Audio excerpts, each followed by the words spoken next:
राजस्थान के एक छोटे से शांत और धूल धूसरित शहर में जहां सूरज की सुनहरी किरणें सुबह सुबह पुराने मकानों पर पड़कर उन्हें एक अलग ही आभा देती थीं, वहीं रमेश जी का छोटा सा संसार बसता था। रमेश जी एक ऐसे व्यक्ति थे जो जीवन की सादगी में विश्वास रखते थे। उनके माथे पर कभी चिंता की लकीरें नहीं दिखती थीं और उनके होठों पर हमेशा एक हल्की संतोष भरी मुस्कान रहती थी। वे सीधे साधे, मेहनती और ईश्वर से डरने वाले इंसान थे। उनकी एक छोटी सी ट्रांसपोर्ट की कंपनी थी जो इक्का दुक्का ट्रकों के भरोसे चलती थी। इसी से वो अपने प्यारे से परिवार का पेट पालते थे। उनकी धर्मपरायण पत्नी सुनीता जी, जिनकी आंखों में ममता और विश्वास का सागर लहराता था, और उनके 2 मासूम बच्चे जिनके किलकारियों से घर का आंगन गुलजार रहता था। उनकी दुनिया बहुत छोटी थी लेकिन खुशियों से भरी थी। वे कभी बड़े बड़े सपने नहीं देखते थे, न ही आसमान छूने की ख्वाहिश रखते थे।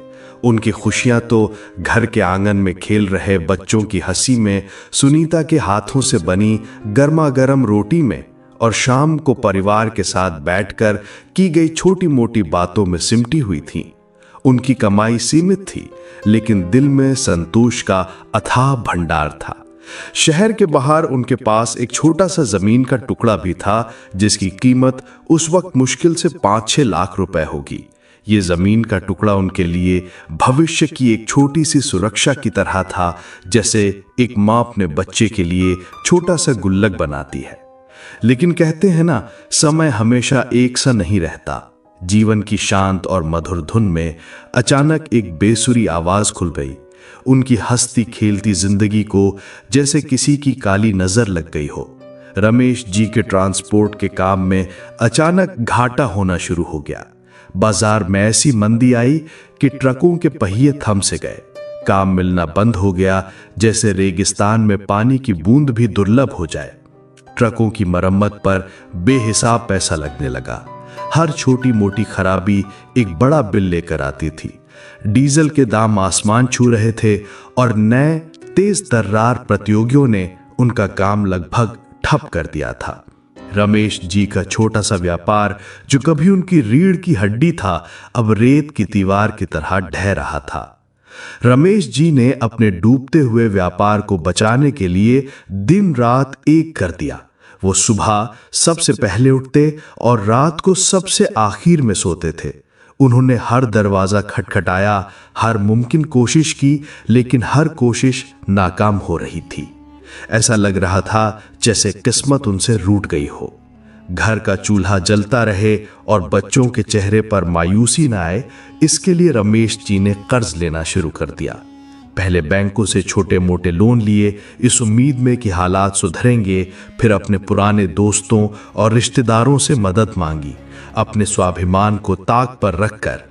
लेकिन जब हर दरवाजा बंद हो गया, जब हर उम्मीद की किरण बुझने लगी, तो मजबूरी और बेबसी ने उन्हें ऊंचे ब्याज पर पैसा देने वाले सूदखोरों का दरवाजा खटखटाने पर मजबूर कर दिया।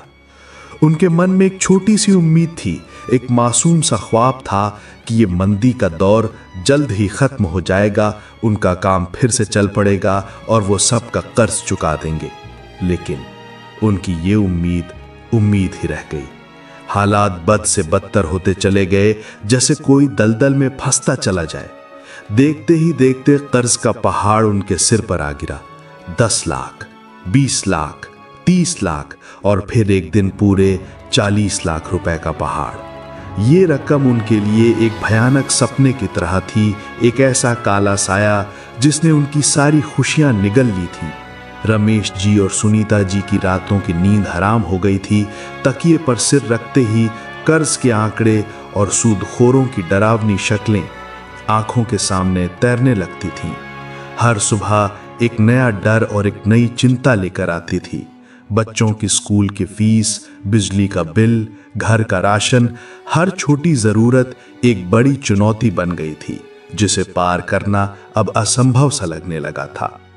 सबसे बुरा तो तब होता था जब कर्जदार गिद्धों की तरह रोज उनके दरवाजों पर आकर खड़े हो जाते थे।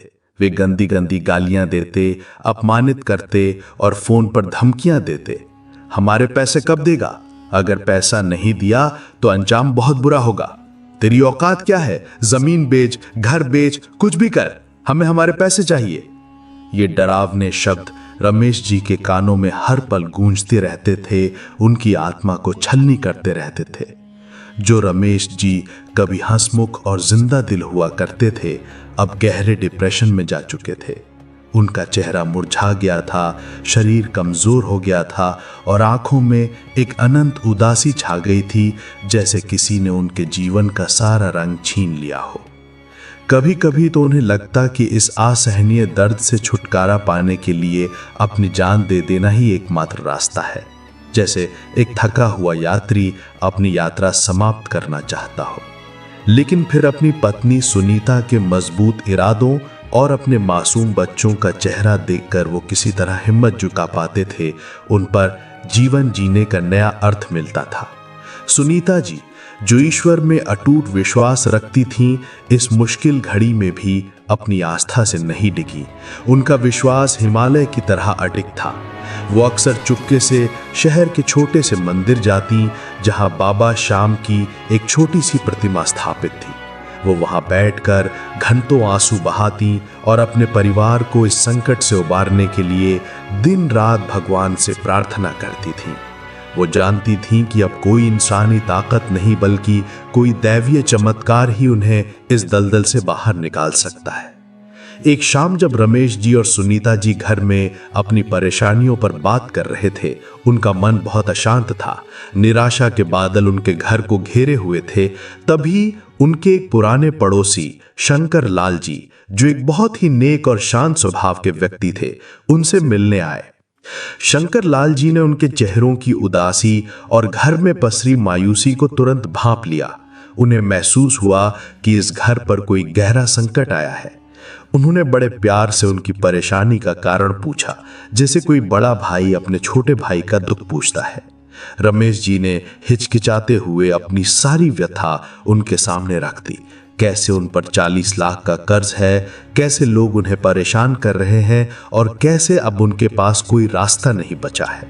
उनकी आवाज में दर्द और बेबसी साफ झलक रही थी। शंकर लाल जी ने सब कुछ बहुत ध्यान से सुना।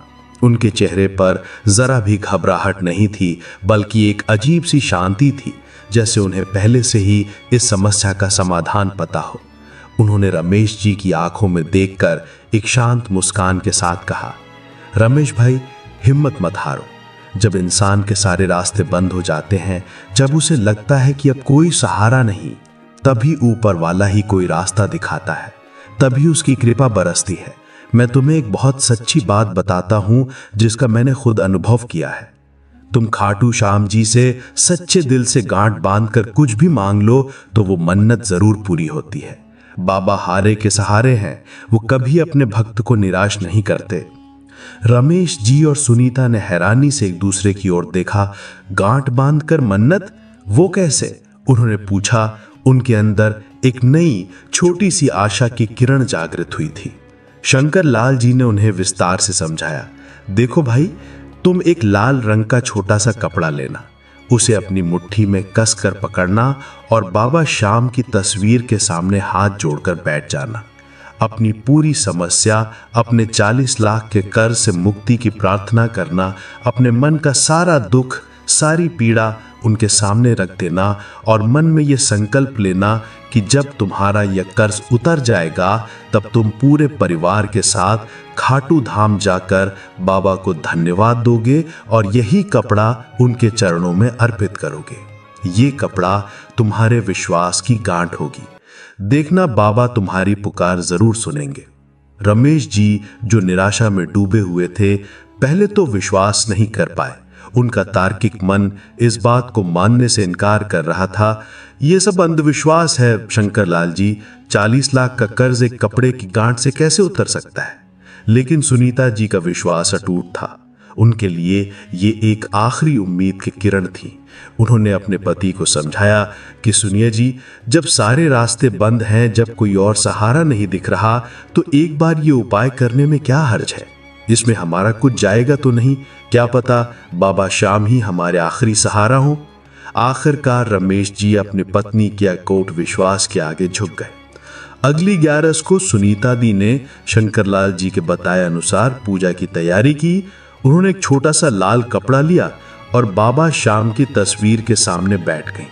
उनकी आंखों से आंसू बह रहे थे, लेकिन उन आंसुओं में अब निराशा नहीं बल्कि उम्मीद की एक नई चमक भी थी। उन्होंने सच्चे दिल से अपनी समस्या बाबा को बताई और गांठ बांधकर मन्नत मांगी, जैसे कोई बच्चा अपनी मां से कुछ मांगता है। पहले कुछ हफ्तों तक कुछ नहीं बदला। कर्जदार अभी भी आते थे और आर्थिक तंगी वैसे ही बनी हुई थी। रमेश जी का मन फिर से निराश होने लगा था, लेकिन सुनीता जी ने हार नहीं मानी। उनका विश्वास हर गुजरते दिन के साथ और भी मजबूत होता गया। वो हर सुबह उठकर उस लाल कपड़े को देखती और बाबा श्याम से प्रार्थना करती। और फिर एक दिन वो चमत्कार हुआ जिसकी उन्होंने कभी कल्पना भी नहीं की थी। रमेश जी को एक अनजान नंबर से फोन आया। फोन एक प्रॉपर्टी डीलर का था जो उनके उस छोटे से जमीन के टुकड़े के बारे में बात करना चाहता था। रमेश जी पहले तो हिचकिचाए, क्योंकि वो जमीन शहर से बहुत बाहर थी और उसकी कीमत बहुत कम थी। उन्हें लगा ये महज समय की बर्बादी है। लेकिन डीलर की अगली बात सुनकर रमेश जी के पैरों तले जमीन खिसक गई। डीलर ने बताया कि सरकार ने उस इलाके से एक नया नेशनल हाईवे निकालने का फैसला किया है और रमेश जी का छोटा सा प्लॉट ठीक उस नए हाईवे के किनारे आ रहा था। यह खबर उनके लिए बिजली गिरने जैसी थी। यह सुनकर रमेश जी की सांसें अटक गईं। उन्हें लगा जैसे कोई सपना देख रहे हो। डीलर ने बताया कि इस घोषणा के बाद उस जमीन की कीमत रातों रात कई गुना बढ़ गई है। उसकी अनुमानित कीमत अब लगभग 60 लाख रुपए हो चुकी है। यह सुनते ही रमेश जी के हाथ से फोन लगभग छूट गया। उन्हें अपने कानों पर विश्वास नहीं हो रहा था। 60 लाख रुपए, ये तो उनके 40 लाख के कर्ज से कहीं ज्यादा थे। उन्होंने महसूस किया कि ये कोई महज संयोग नहीं था, ये निश्चित रूप से बाबा श्याम की ही कृपा थी, उनकी उस मन्नत का फल था। बिना देर किए रमेश जी उस डीलर से मिले। कुछ ही दिनों में उस छोटे से प्लॉट का सौदा 60 लाख रुपए में तय हो गया। जो जमीन कभी उन्हें बेकार लगती थी, आज वही उनके लिए सौभाग्य का दरवाजा बन गई थी। एक ऐसा दरवाजा जिसने उनके जीवन की दिशा ही बदल दी थी। जैसे ही पैसा मिला, रमेश जी ने सबसे पहले उन सूदखोरों का कर्ज चुकाया जिन्होंने उनका जीना हराम कर दिया था। उनके चेहरे पर पहली बार एक राहत की मुस्कान आई। फिर उन्होंने बैंकों का लोन और रिश्तेदारों का उधार भी चुकाया। देखते ही देखते कुछ ही महीनों में रमेश जी ने अपने 40 लाख रुपए का सारा कर्ज उतार दिया। उनके कंधों से एक बहुत बड़ा बोझ उतर गया था। उनके पास अब भी 20 लाख रुपए बचे थे। इस पैसे से उन्होंने अपने पुराने व्यापार को फिर से खड़ा किया और इस बार दोगुनी मेहनत और आत्मविश्वास के साथ काम किया। बाबा श्याम की कृपा से उनका व्यापार अब पहले से भी ज्यादा सफल हो गया। घर में खुशियां लौट आई थीं, बच्चों के चेहरे पर फिर से मुस्कान खिल गई थी और रमेश जी की आंखों में अब चिंता नहीं बल्कि कृतज्ञता और शांति थी। उन्होंने सुनीता जी की ओर देखा, जिनकी आंखों में भी अब आंसू नहीं बल्कि एक दिव्य चमक थी। पूरे परिवार ने मिलकर खाटू धाम जाने का निश्चय किया। फिर रमेश पूरे परिवार व मोहल्ले के लोगों के साथ खाटू यात्रा पे निकल पड़ा। रींगस तक तो वो पूरे गली मोहल्ले के लोगों के साथ बस में बैठकर गए और फिर रींगस से बाबा का ध्वज लेकर बाबा श्याम की जय जयकार करते हुए बाबा के दरबार पहुंचे और वहां बाबा की हाजिरी लगाई।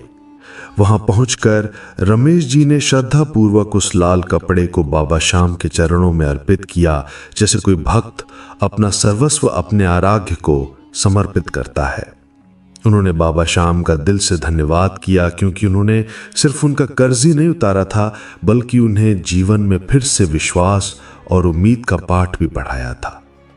उनका विश्वास था कि जब इंसान के सारे रास्ते बंद हो जाते हैं तब बाबा श्याम ही उसे सहारा देते हैं।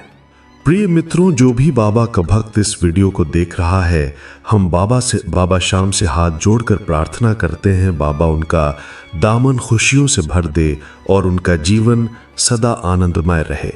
और मित्रों, अगर आपको ये वीडियो अच्छी लगी हो तो कमेंट्स में जय श्री श्याम लिखकर अपनी हाजिरी जरूर लगाएं और चैनल को सब्सक्राइब जरूर करें। जय श्री श्याम मित्रों।